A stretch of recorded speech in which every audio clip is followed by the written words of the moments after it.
Well, we've been talking to these guys for the last couple of weeks. All three of them are Republicans. All three of them want to be your mayor. And we have been talking about the biggest parts of the almost $800 million Knox County budget: education, public safety, debt services, and finally, it's sort of a catch-all moment. And we welcome back Glenn Jacobs to the broadcast. Nice to see you again. Thanks, John. Appreciate it. Let's talk money and how much you have raised so far and what it's going to take to win this race. We've raised about $70,000 so far. We figure it's going to take in the neighborhood of $150,000 to $200,000. We are making great strides towards accomplishing that, though, really picking up steam. And when you talk about where this race is going, clearly you face two Republican rivals right now. Where do you see your key differences? I'm not a politician. What happens, I think, when you're in a bureaucracy, of course, is you get confined by inside-the-box thinking, and I don't have that. And I really look forward to bringing new perspectives and new ideas to the county government. I'm really excited about the possibilities of Knox County. I mean, I think the mayor's most important job is economic development. We have some fantastic things going on here in Knox County. I really believe, after seeing some of the things that I've seen going on here, that we could become a global leader in advanced manufacturing. With the having University of Tennessee as well as ORNL in close proximity, the only place in the country that has that.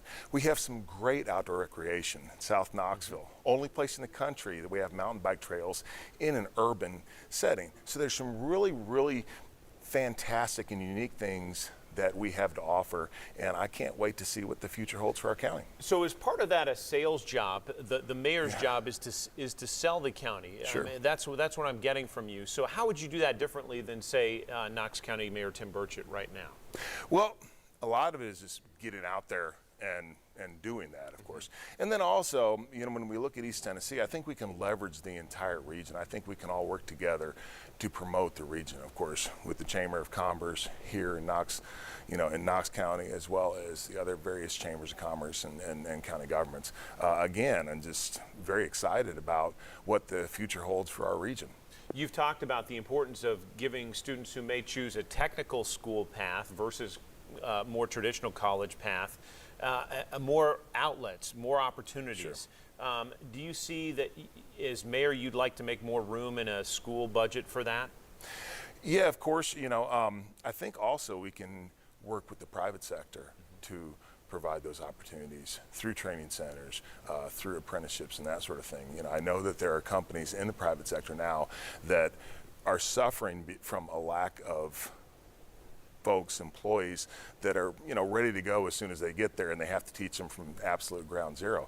So I think that is really low-hanging fruit and something that we could take advantage of. Lastly, this is going to be a competitive campaign. Do you think that it will stay above board, or do you expect some dirty politics in the weeks ahead? I think it'll stay above board. I know on my end it will. And I certainly hope that it does, because we need to talk about ideas. And we need to talk about vision, and we don't need to get out there and sling mud and denigrate our opponents, because in the end, all of us are trying to make Knox County a better place.